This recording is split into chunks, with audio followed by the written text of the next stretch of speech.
Hey guys, welcome back to my channel. So if you're new here, I make videos about living, working and adulting in the UK. So if that sounds like your vibe, make sure you stick around and subscribe before you leave. So in today's video, I'm going to be talking about something that really confused me when I first moved to the UK, which is how to build your credit score in the UK from scratch. So if you've just moved to the UK or you're just starting your financial journey, then this video is definitely for you. So stick around until the end. So now the first thing anyone will ask is, what is a credit score? To keep it simple, your credit score is your financial trust rating. It lets lenders, landlords, even phone companies know how reliable you are with money, and it will determine how much money they would give to you, or if they would even give you any money at all. Now in the UK, your credit score is tracked by credit agencies like Experian, TransUnion or Equifax, and you don't have just one particular credit score. Your credit score can depend on the credit agency checking and what is being checked for. So anyone would ask, why does it even matter? Why should I bother, building my credit score from the scratch? Well, having a good credit score makes your life a lot easier, even when it comes to taking out a car finance, taking out a phone contract, or even renting a house. Your landlord can see that you're very reliable with money and all of that. Now let's talk about how to build this credit score, especially if you're new in the UK. The first thing is to get on the electoral roll, which is register to vote. So when you register to vote, it helps the credit agencies verify your address, and this sort of builds trust, so they know that, okay, this is where this person actually lives. Because for you to register to vote, you need to put your address, and obviously things need to be sent back and forth. You just need to verify that you live in a particular place. So that's like the most important way that these credit agencies can actually verify where you live. I've come to learn that not everyone is eligible to vote in the UK, but being someone from a Commonwealth country, I am eligible to vote, so I was able to get on the electoral register. So even if you do not want to vote, provided you're eligible, just get on the electoral register, because this helps to build your credit score. The second tip is to open a UK bank account. Almost everyone who lives in the UK would have a UK bank account, right? So now, to not close your oldest account unless you actually have to, because the older your account, the stronger your financial history is, that sort of thing. So if you've had an account for maybe 3 years, 4 years, it just shows that, financial history, that, oh, this person has had an account, a UK account, for this long. So that also helps to build your credit score. The third tip is to use the credit builder credit card.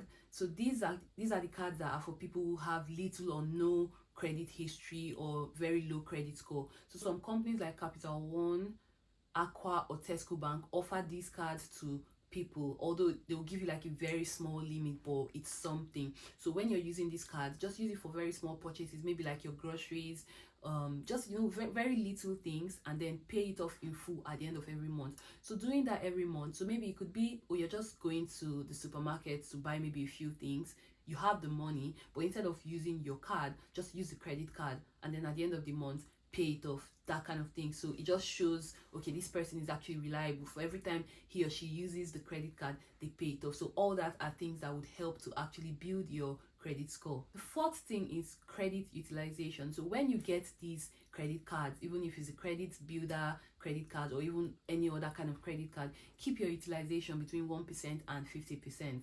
Don't ever exceed 50%. If not, it would make your credit score go down. I'm not like, you can if you want to, but just keep your utilization between 1% and 50%, and it will have a positive impact on your credit score. The next tip is credit limits. So there's not so much you can do about this particular one, especially if you're new, but having a credit limit of over 15,000, it has a positive impact on your credit score. So one time I applied for an American Express credit card. I'll put a link in the description if you want to apply for it.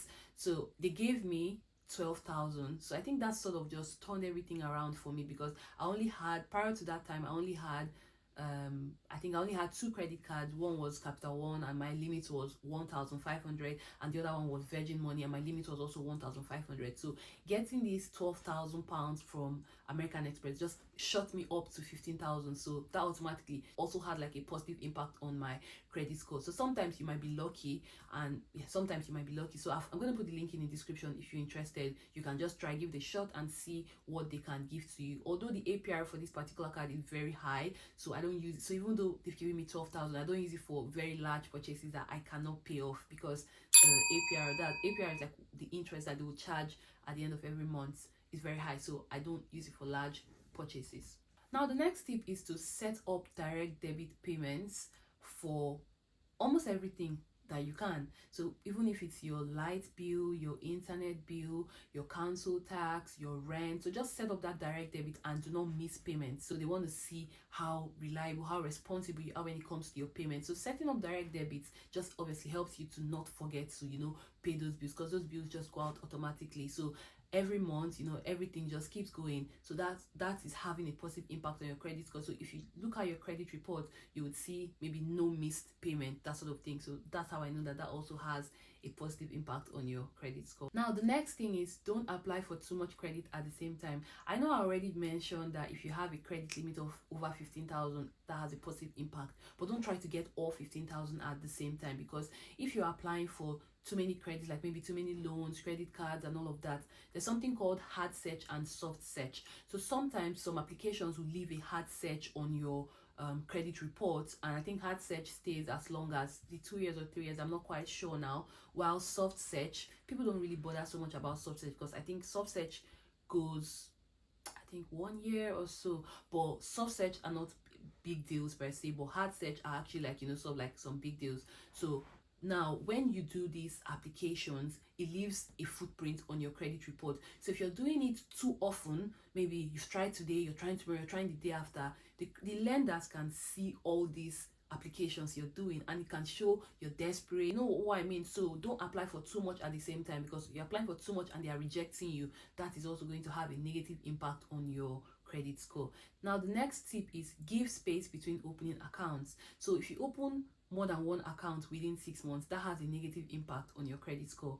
But then even if you open 2 or 3 because you can't help it, just don't open any more, and after 6 months or after like a certain duration, it would like go back. So one time, so sometimes I've had to open maybe 2 accounts within 6 months, and it doesn't necessarily have to be bank accounts. So one time I took out the phone contract, and then the other time I think I don't know if it was my water, I moved into a new house, so like my water bill account was set up, so that already went into my credit report, and then I could just see the sort of like advisory there saying you've opened 2 or 3 accounts within 6 months, don't open any more within maybe 4 months, and everything will go back to normal, that sort of thing. So always give space when opening your account. But like I said, sometimes you can't help, because I've moved to a new house now, and I've had to maybe set up my water bill, my light bill and all of that. So all that are like accounts that would also be open. Now a bonus tip for you is that you can always check your credit score regularly and look at your credit reports. That would help you know what you're doing wrong or what you're doing right. The experience, I think you have to pay for like the premium service or so for you to be able to see your credit report. But I use Lloyd's Bank. So on my Lloyd's Bank app, if I scroll down on the homepage, I can see check your credit score. Lloyd's Bank uses TransUnion. So when I check, I can then see what I've done, what I've not done, what my credit score on TransUnion is. So you don't have to bother about, TransUnion, Experian, Equifax. Once you can just find one and just stick with one, because they kind of communicate with each other, even though they don't have exactly the same score. They use like bandings and all of that, so they just communicate with each other. So now you might be wondering, if you do everything I've said, how long does it actually take for your credit score to be good or excellent? Give it time. It actually takes some time. It takes a few months to even a year before you can actually see any notable difference. But just doing everything that I've said, and maybe any more that you might learn about or you might hear, doing all of these actually just puts you on the track, puts you on the right path to getting that good credit score. Another thing, which is like a bonus tip that I might like to add, is that the higher your credit limits, the more likely your loan or credit application is to be accepted. It's quite ironic, right? But it's just what it is, because people, the lenders can see, oh, all these other people have trusted this person and given this person a certain amount of money, so maybe this person is actually reliable. Let me also give this person some money. Because remember, when you take out all these loans or do all of these things, you pay some sort of interest and all of that. So it's a business to them. Nobody wants to really, sort of like lose their money and all of that. For me, it took quite some time for me to actually build my credit score. I would say it took almost even 6 to 8 months before I could even see any difference. When I first looked at my credit score on my bank app, it was just there. So for a few months it wasn't moving, it was just the same thing. And then I started researching. I'm like, oh, what can I actually do to, you know, make this better and all of that. And all these tips I've shared with you is what I actually did, and I've been able to get my credit score to a very good, I think I'm excellent now. I can't remember, I don't keep track of it anymore. I just got to like a level that, oh, I feel all right now. So that's about it with building your credit score in the UK. So if you found this video helpful, don't forget to like and subscribe, and also share with somebody who might be new in the UK, who might also benefit from this. If you want more videos about credit cards, building your credit meets and all of that, just put a comment in the chat and I would see to doing that. So thank you very much for watching, and see you in my next video. Thank you. Goodbye.